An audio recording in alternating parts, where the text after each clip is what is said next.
Thank you. So my second lecture for this morning is about second-person inquiry tools. As I mentioned earlier, it's important that you master the second-person inquiry tools because this is what you will be using a lot, okay, when dealing with your advisees. In fact, this is something that I really appreciated because when I began to learn all of these different tools, suddenly I realized that when I was much younger and I was dealing with my advisees, I tend to have the tendency to tell them what to do because I want things to be finished very quickly.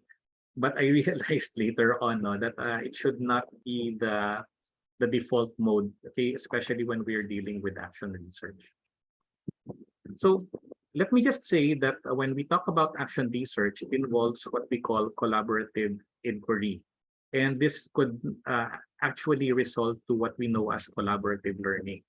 So collaborative inquiry enables organizational leaders to ask questions, share experiences, and hold each other accountable for taking action.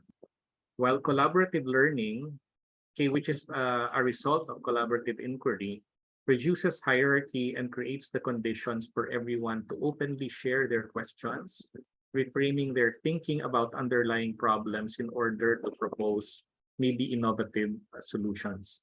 So in a way, this could actually free us from constraints that might prevent us from solving long-standing problems because we've always looked at things the same way.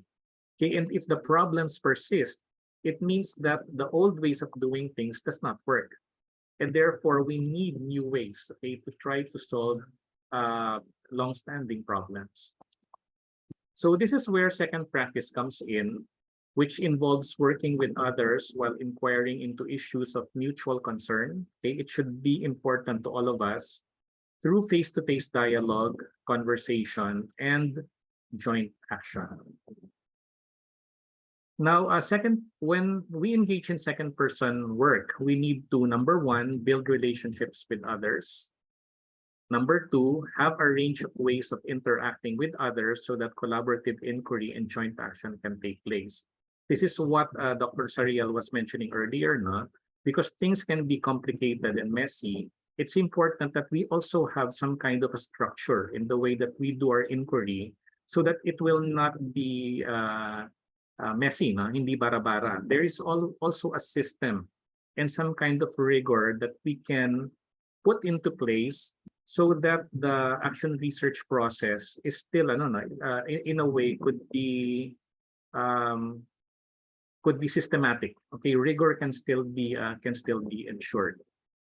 Number three, it's important to build participation in the early stages of a project and throughout, and especially for your advisees who might find themselves in a new company. They've been in the company for just a few months. And since it's a pandemic now, many of them did not actually have a chance to build relationships with people in the workplace because they only see them in the screen. Okay, so there must be a way by which they will be able to build these non-existent relationships with people that they will need to collaborate with. And the number four, it's very important that we learn how to listen well. Okay, this is a very underrated skill, which I think is very, very important. Now, we must be aware that when we talk to other people, there are two ways, and these are both important. So the first one is the mode of debate, which is what we typically teach our students in MBA, especially when we do mga case study, the mga case analysis. The emphasis is on advocacy, competing, and convincing. Okay, showing the other people that we are right and they are wrong. Okay, which is fine because in some cases we need the dialectic of exploring opposites so that we will be able to come up with better solutions to problems. So there is a space for a mode of debate in organizations. But we must also realize that it's important to engage in a mode of dialogue, which is what action research actually advocates. So this emphasizes internal listening, okay, listening to our own selves, okay, accepting differences and building mutual trust. Because when we realize where we're coming from, then we will also be understanding of where others are coming from. All right. And this involves revealing feelings, building common ground, challenging one's own assumptions, and learning to think and feel that the whole group may build new and shared assumptions. So the mode of dialogue involves both self-understanding and an openness, okay, to how others think and feel. Okay, next week natin pag-uusapan yung understanding the self. All right. So now there are three types of inquiry. You might want to take a screenshot of this because you will have to go back to this now for the short exercise that I will ask you to do in a while. So there are three types. No? The first one is quite easy when we talk about pure inquiry. So this is asking what is taking place, listening carefully and neutrally, meaning we just want to find out, to get facts, to find out what is happening. So this could take the form of what is going on, tell me what happened. Okay, no judgment, just seeking factual information. Number two will be diagnostic inquiry. So diagnosis, now we want to find out the reasons for things. Now we want to also dig into the feelings of people about the things that they experience. So this is managing the process of how content is analyzed by the other by exploring emotional processes, reasoning, and actions. So we want to understand how people feel, how they think, and why they did certain things. Okay. So the questions could take the form of how do you feel about this? Okay, emotions. Why do you think this happened? Reasoning. What did you do? What are you going to do? Actions. All right. So those are diagnostic inquiry. So you will see that diagnostic inquiry is a little bit higher level of inquiry as compared to pure inquiry. But take note that when we do diagnostic inquiry, it encompasses, in a way, pure inquiry, no? Because in the process of asking people about their thoughts and feelings, they are likely also to disclose certain information that happened to them. Okay? And then finally, confrontive inquiry. By sharing your own ideas about process or content, you challenge the other to think from a new perspective. So in short, we use confrontive inquiry and we must be very sparing in the use of this only if our pure and diagnostic inquiry does not lead the person to come up with certain realizations or if the person is still stuck with certain ways of thinking. So we can inject confrontive inquiry when we encounter such situations. So the question could take the form of, have you thought about doing this? Okay, instead of saying, okay, do this, right? Or have you considered that X might be a solution? So you are asking the question without necessarily imposing the action on them, because it might just trigger some kind of a realization for the person that we are conversing with. So I give you examples from some of my students, some of my advisees. So there was this student who has a tire retail store. So he asked his staff, kamusta ang sales natin ngayon? Then he got an answer from the staff na medyo mababa yung kanilang sales during the past week. So diagnostic inquiry, bakit kaya nagkaganon? Maganda naman ang brand natin. May mali kaya sa ginagawa o binebenta natin? So he's now trying to find out what is the reason for the low sales. So far, okay, very simple. Now after a few more exchange, etc., he said, tingin nyo pwede tayo magbenta ng mas murang gulong? Okay, so he is suggesting something. Although I would think that since he is the manager, he is simply getting the opinion of his co-workers, but it's something that is actually his to make. But still, he is trying to get inputs from his co-workers who are actually there facing the customers. So that could be there are elements of confrontive inquiry on the for the third example. Now, let me share with you another example of an advisee of mine who graduated last term. They're the owners of Palawan Express. No? Okay, so for pure inquiry, she said, In our last meeting, you said that 24 out of your 46 clients have not submitted their documentary requirements. This will be an issue for us, especially for compliance. How are they now? Any updates? So she just wanted to find out whether the remaining clients have already given their documents. So for diagnostic inquiry, what makes it difficult for them to comply? Are they challenged by the work set up under the pandemic? So you can see na, that she already has certain hypotheses in her mind, but she is trying to find out whether these are true. So you can see that diagnostic inquiry is a way of testing hypothesis, no? Through simple asking of questions. So the staff said, siguro po ma'am, but medyo mahirap lang to always follow up because hindi lang sila ang inaasikaso ng client. Hindi din sila sumasagot sa calls and emails when we ask for documents. To see how the question actually triggered an answer that provided more information, okay, that allows the action research to have a better sense of what the situation is. And then she said, have we considered asking help from our Cebu area officers? Would it help if they can physically go to the client's offices? Okay. So the staff said, sige po ma'am, pwede po. I will call Cebu AM and ask for help. So those are the three types of inquiry. So for us to be able to, okay, before the exercise, let me just share with you this definition of humble inquiry. So this is basically acknowledging the fact that we don't know everything when we're doing action research. So humble inquiry is the fine art of drawing someone out, of asking questions to which you do not already know the answer, of building a relationship based on curiosity and interest in the other person. Okay, so there must be really a true sense of curiosity and not simply going through the motions of asking questions for the sake of asking questions. So when we consult, we really want to find out what people think, not just to say that we've done the consultation process and therefore, okay, we can make our decisions already. So it doesn't happen like that, no, when we do humble inquiry. Okay.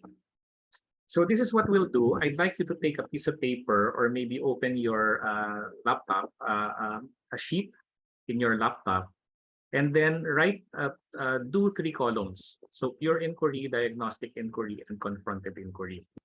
So as we watch the short video, mga ano lang yan, 4 or 5 minutes, I'd like you to identify certain types of inquiry that you got from that conversation and to list them down. And then later, I will ask you to give me examples just to give me a sense of whether you understand how to categorize the different types of inquiry. So for the first video, after doing this listing, I'd also like you to give me certain observations that you had about the conversation that actually took place. Okay, so let me unshare this for a while as we switch to the video.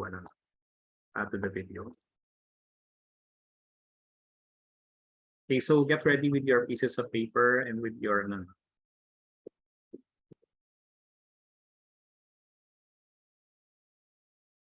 okay, so are you seeing the video screen, the YouTube?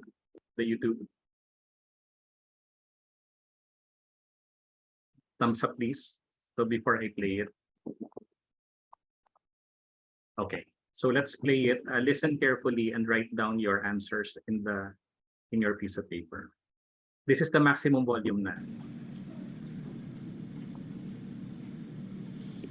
Hi, Paul. You want to see me? Hello, yes, Soraya, take a seat.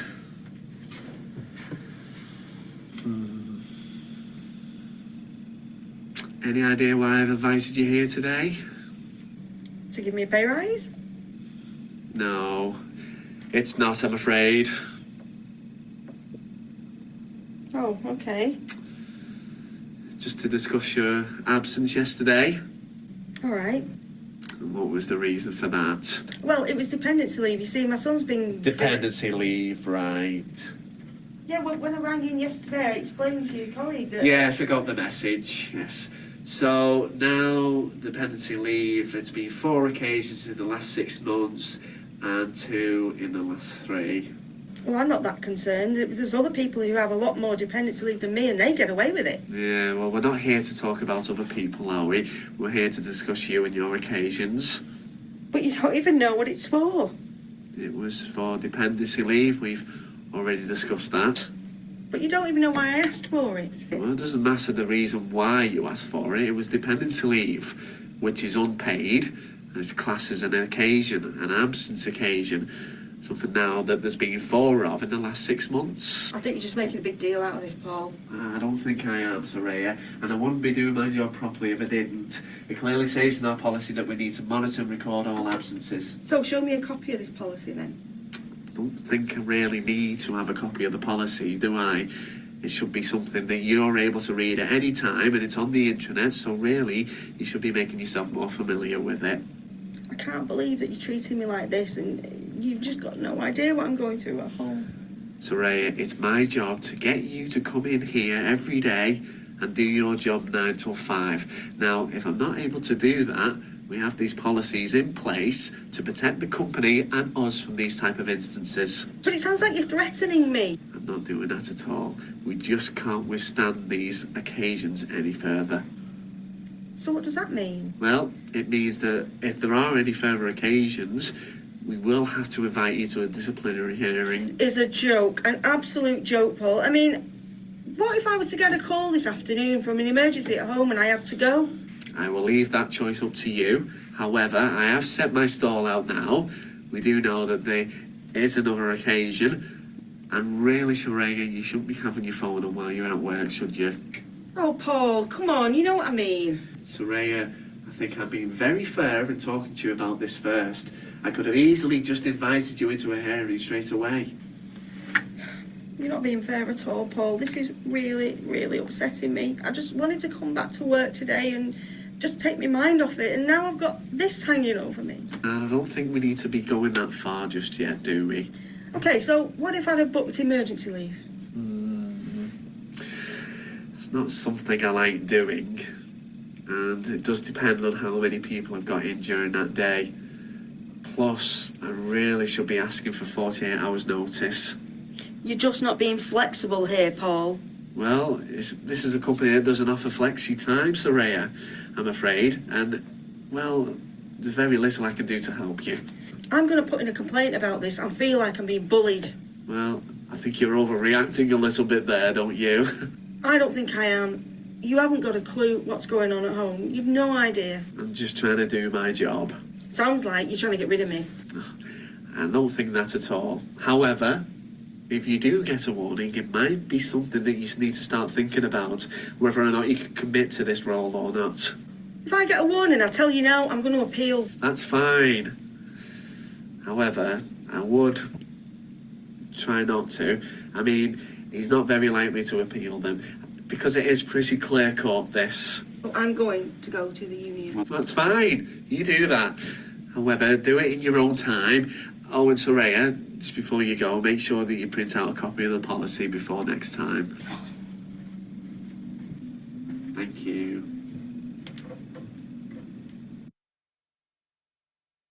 Okay, so we'll stop there. Let me just create a whiteboard so I can get your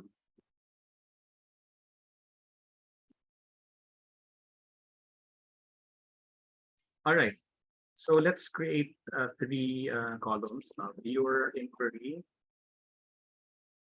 and then 1 for diagnostic inquiry, and then a third one for confrontive inquiry, kung meron. All right. So may I ask for volunteers? Tell me what you were able to get from the video, and then where will I put that put that question under. Sorry about that. Okay, anyone? Just raise your hand so I can acknowledge you. Jonah, go ahead. You're muted. Hello. Hi. Good Yes. morning. Morning. All right. So I actually listed just one sample for each. So for pure inquiry, at the start of the video, I'm assuming, sorry, I'm not sure if I caught it or if it was said in the video, but I'm assuming the guy is an HR guy, and the woman is someone who is being reprimanded for using her leave. So there was a question posted by the guy. So he said, what was the reason for your absence? And I think it's pure inquiry.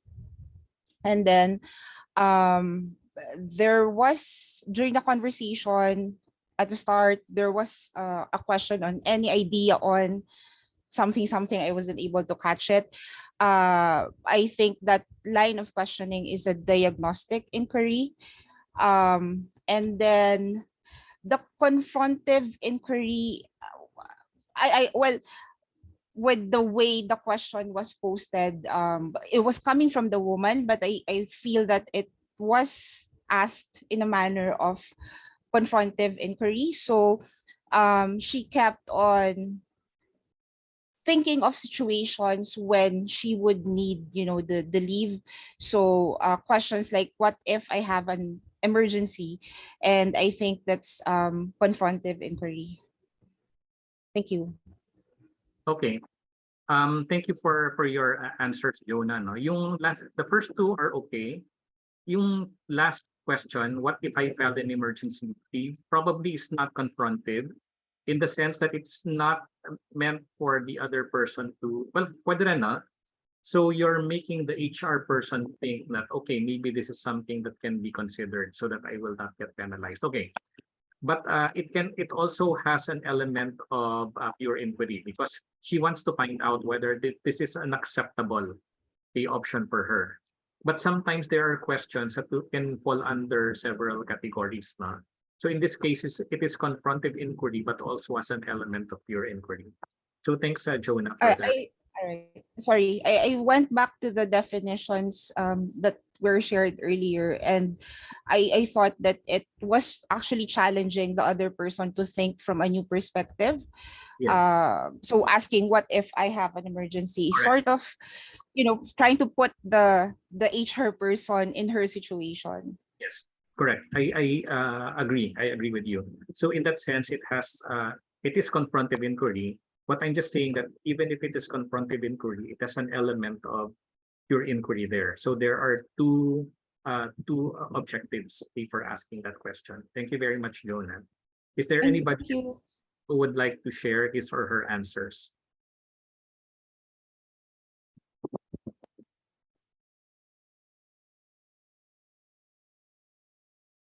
Meron pa ba? Wala na. One. Din. Oo. Medyo I did not understand. I thought we were supposed to frame the way we will ask questions. So I just oo. wanted to identify certain questions.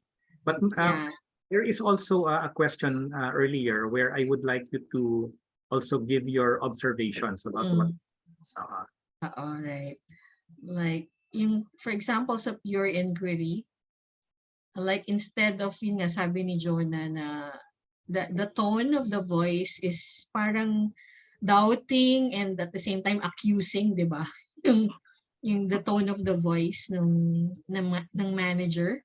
Yes. And then that's why the employee became very defensive. So instead of, explaining what happened to her, she kept on defending why she filed that type of leave, or is she about to file that type of leave. And then napunta na tuloy sa usapan ng policies, and di ba, na hindi naman dapat doon pumunta yung usapan. So it's nearly just asking, no, what in my case, no, siguro it could have been better if there's a sort of muna yung kumustahan, what happened to you yesterday. Yes. And, Yes. Diba? Correct. So, akala ko ganon, parang nag-prescribe na ako ng paano tatanungin. yung okay. In That's those fine. 3 types, no? So, kasi hindi ko masyado maintindihan yung accent nila. Yes, correct. So, next time, request ako ng subtitle. Okay. So, you're correct, no? I think that's a very thoughtful observation that sometimes we might be posing questions, but what we're really doing is accusing rather than trying to find out really the reason for the absence, rather than empathizing with the person. And therefore, you saw how the direction of the conversation went to something, something unpleasant. Okay, but are there other types of inquiry that the others might have uncovered while watching the video? Ian, go ahead. Ian first, and Hi. then yes, go ahead. Yes, Doc Moon. Opo. Same thing po with Miss John, ano, yung first ko na question na capture was the question of the manager on the absence of, like, your absence yesterday, what is the reason for that? So I would like to assume that that is a pure inquiry, although sarcastically delivered kasi parang meron na Yeah. talaga siyang preconceived notion of what we are talking about, and Yes. yung parang there's a fault already on the part of the employee Yeah. for being absent the day before and things like that. Yes. But I would still like to believe that parang as a manager or as someone with authority, you start with such question just to give the person an opportunity to explain. Although hindi ganun yung nangyari dun sa conversation, di ba, Doc? Ayan. And then the next Okay, go ahead. Go ahead. And then the next kung naman po na question na na-capture is yung question naman ng employee of what is the policy on that, which for me I think is confrontive inquiry, because I think she is also parang asking about the process or the content, or challenging the manager of providing further information about the perspective on the process of filing a leave, or which leave should be considered to be filed for what happened to her. Ayun po. And then the last one Siguro is yung we can classify that, Ian, under pure inquiry. So she just wants to find out what is the policy on that. But okay. I did not quite get the reasoning why you would think it's confrontive. Does it help the other person rethink? Or para bang Parang ang dating sa akin kasi, Doc Mond, is parang she's also challenging the manager of why are you accusing me of some parang what do you call this, of breaking the rules if there's no such rule to break or something like that. That's why parang in the flow of the conversation, I think she asked the question where the policy is, or what is the policy on that, because she's trying to find a way also to have a leverage over the manager. Parang ganon. So yeah, that's a good point, no? But I think we should be clear about the difference between the term confrontive and confrontation or confrontation. Confrontive is not the same as confronting. It is about asking a question to help the other para bang get out of the rut, being able to think of other ways of looking at things, but not necessarily challenging the other person's position. So that's why I would not put this here, but really just under pure inquiry. Pure inquiry. Okay. You have to be clear, no, for everybody, because sa mga students natin, it's common that they associate confrontive with confrontative, which are two or confronting, which are two different things. Is there anything else, Ian? Yung last na lang, sir, is Doc, is yung what if I book an emergency leave na question din niya nung employee. So and how would you I put it po in a diagnostic inquiry, parang as a suggestion on how to parang to fix yung current national situation as a possible solution. Although it's in a form of inquiry, but it's a suggestion that could possibly take her out of the misery or the problem that she is already in. All right. Okay. Now you realize now that when you ask your students to, let's say, in their paper, identify what are their pure diagnostic and confrontive, you just have to tell them the reason why they put it there. Because sometimes it might not be obvious to the reader, but there might be reasons why it is classified that way. So thank you, Ian. We have Ryan and then Pinky later. Ryan, Thank you, Dr. Mont. Actually, sir, it was already mentioned by Sir Leandro. No? I was actually also trying to inquire about the question about the employee, what is the policy of the company pertaining to that process. Parang there was already an assumption kasi on the part of the manager na dapat alam nyo na yung policy natin. So it's more of a pure inquiry also, sir. Yun lang po. Okay. Thank you. Okay, thank you, Ryan. Pinky first and then Tina. Pinky, did you want to say something earlier? Pinky, are you there pa? Nakanawala Yes, yata. sir. Sorry, Go sorry. ahead. I thought you called someone else. No.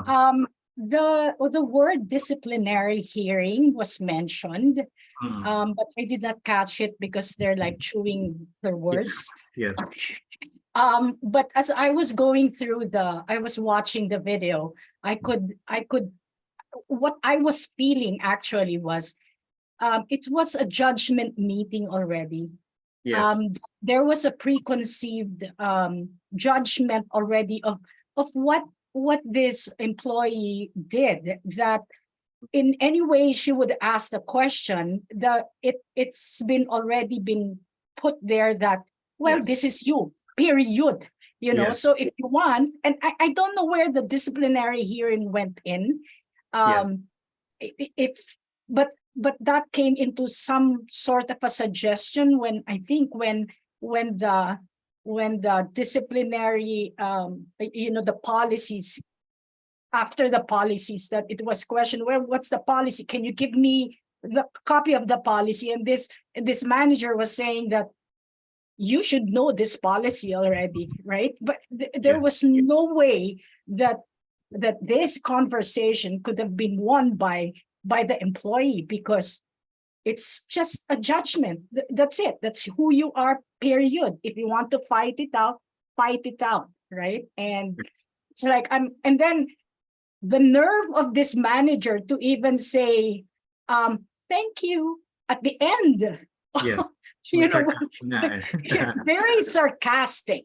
So I was completely just in there, that I could not find the questions, because nga, I could feel how Correct. bad the employee was feeling, that I could not find ano ba mga question dito Yes. that's being asked, kasi I it's a distortion already because of how how the manager was conducting this meeting, which is not supposed to be an inquiry to find out how the employee feels, why it happened, why Yes. things like that, but just to say that eto ka eh, Yes. tapos na ito, done ka na, kung gusto mong labanan, period, that's it. Yes. So it's really a judgment meeting to Yes. tell the employee that you're gonna be kicked out, period. And this meeting is to tell you that that's it, you can't fight it. That's the way, that's my observation. Thank you, Pinky. So it's Thank you, not sir. really an inquiry, but parang some sort of an Right. invitation.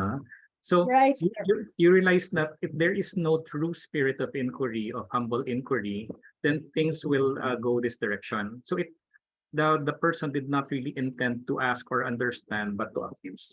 Tina? That's why, sir, just to add quickly, and this Yes. is the reason why the inquiries were coming from the employee rather than the manager. It's the other way around, that how about the policies? How about it's baliktad?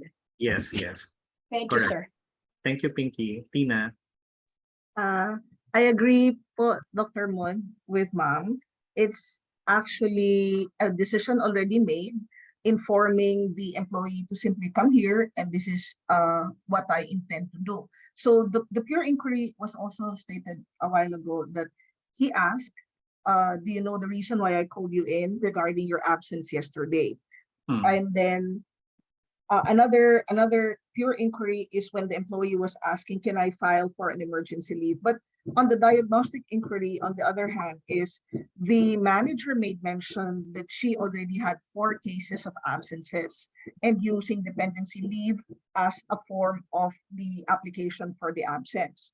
And then for me, diagnostic inquiry would also be part wherein the manager asked, can you please, parang asking the employee, read through the policy because we have a copy of that. And at the end was made mention, please print a copy of the policy so that you should be aware of the rules and regulations that we have in the organization. And then when asked if can file for an emergency leave, the manager also said you need 40 hours of notice prior to the availment of such leave. So what I saw is just the pure inquiry and the diagnostic, but bottom line is he already have a preconceived notion of not getting the side of the employee, but simply mandating that you are to be sanctioned as such.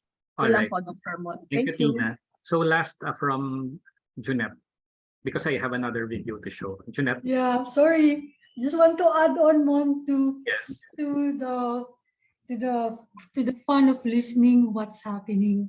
I Mhm. think in the first place the story is really between the superior and the subordinate. But when we talk about our advisees, they are our partners. We become investors. We invest in the Yes, process yes. that they're doing.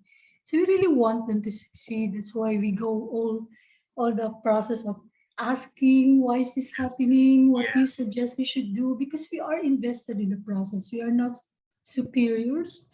They are superior, but we are partners in the process. Thank you, Mon. Thank you, Jeanette. That's actually the point of this exercise, no? For you to now see how these different types of inquiry can figure into our advising sessions with our students. But sorry to cut short this interesting, but I'd like to show another video, this time of the good managers and the bilang. Kasi now, I want you to do the same thing and see whether you will be able to identify different types of inquiry, and also give me your observation about how this second situation, how the conversation actually transpired. So I'll show you the second video. The title is The Good Manager, the same characters, but a different scenario. So let's listen.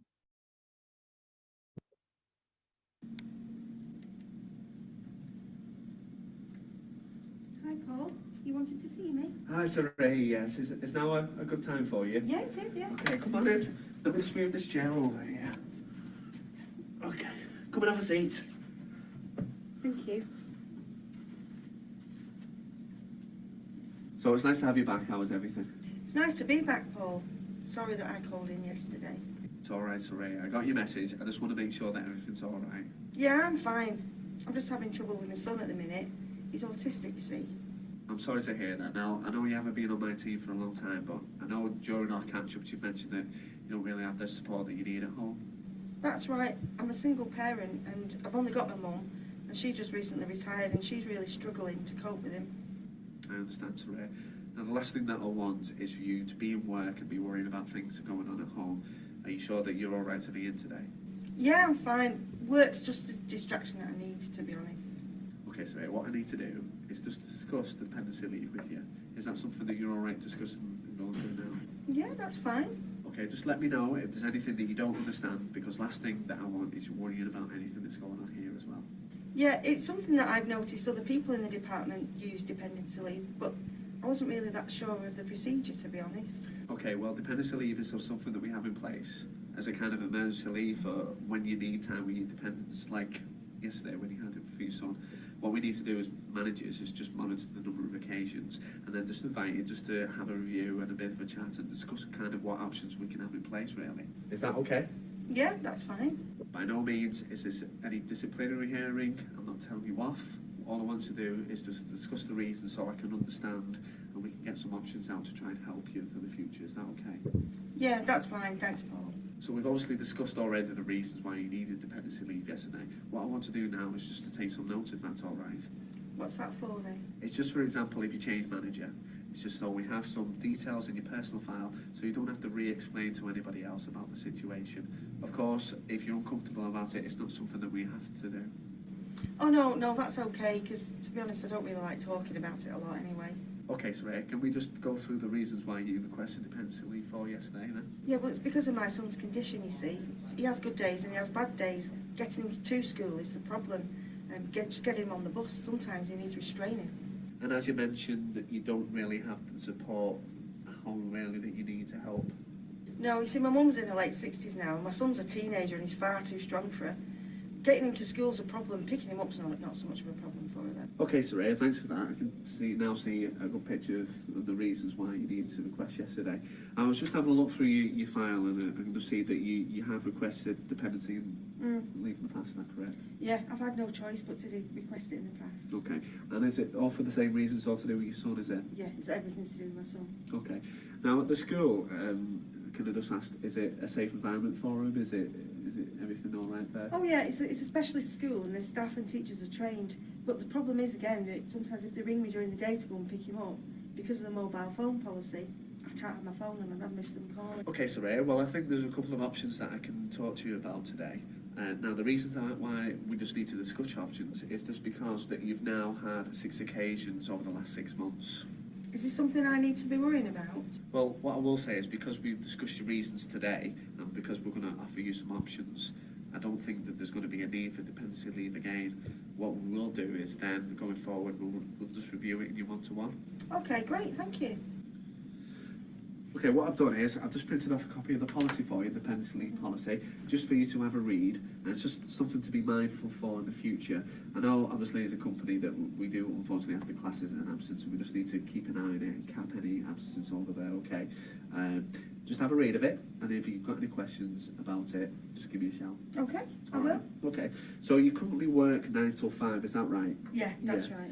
Okay, have you ever considered something about maybe reducing your hours? Do you know, I've thought about that, Paul, but I really need to work full time. What about a change in your hours? So you work a 10-6 instead of a 9-5. Just gives you that extra hour in the morning to cope with any school drop-offs you need to do. That'd be really helpful, thanks, Paul. Okay, well, the second thing I was going to mention was that if I give you my work telephone number, you can pass that on to the school. So if they need to contact you at all at any time, they just need to give me a ring and I can pass any messages on to you. That'd be a massive help, Paul, thank you. Don't worry, it's just all part and parcel of being a good manager.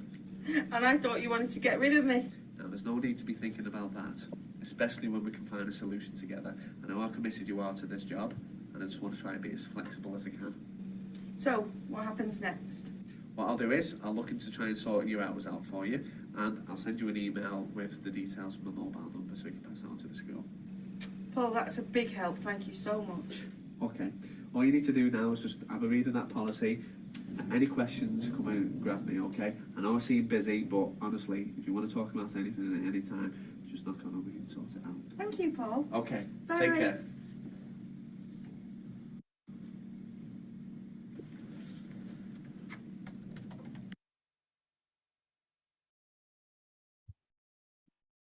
Okay. Wait.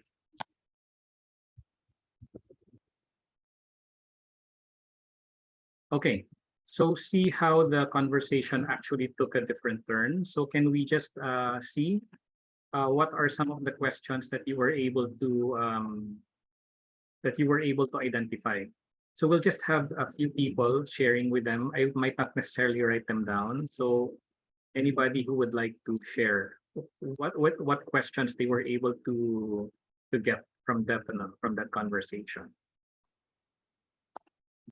Tina, go ahead.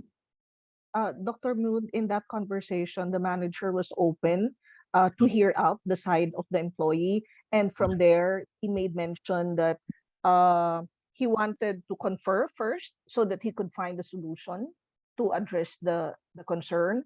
And then he made mention that he wanted to understand what's the reason for filing the dependency leave and found out from the employee because of the son's condition and nobody is available to look after the son at that particular instance.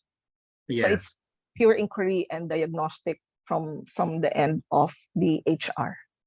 Right. Yes. So you can see very well now that there is the true spirit of inquiry that led to certain solutions. Okay, that is acceptable both to the employee and the employer. Rob? Examples of confrontive inquiry included, have you considered reducing your hours? Have you considered changing your hours, which we didn't see in the previous YouTube video? Yes. So he was giving her some options that she probably did not think about. No? Thank you, Rob. Annie said something. Is this confrontive inquiry? Would it be okay to file for this type of leave? yeah, that there could be some kind of confrontive inquiry there, but there is also a pure inquiry component for that. Now, we just want these different categories no, initially so that we know that we have different options if we want to get certain answers from people. But sometimes, no, if the distinction is not quite clear, it's fine as long as the spirit of inquiry is there. So our students will be able to see that no, when we talk to them, and that is something that they will be able to bring back in the workplace when they try to collaborate with their coworkers. Anybody else who would like to share his or her thoughts or some of the questions that he was able to see?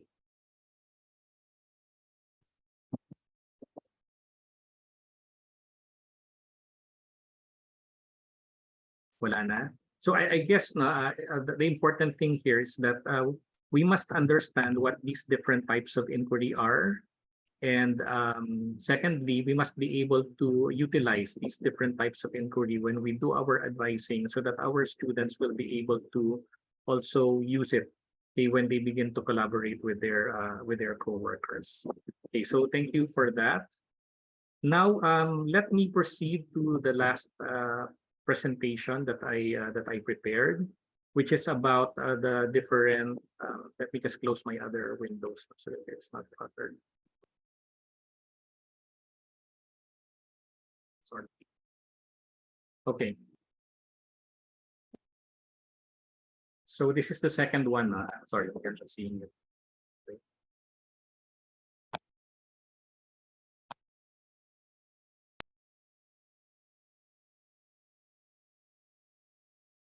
So this is you'll receive a copy of this PowerPoint deck, by the way.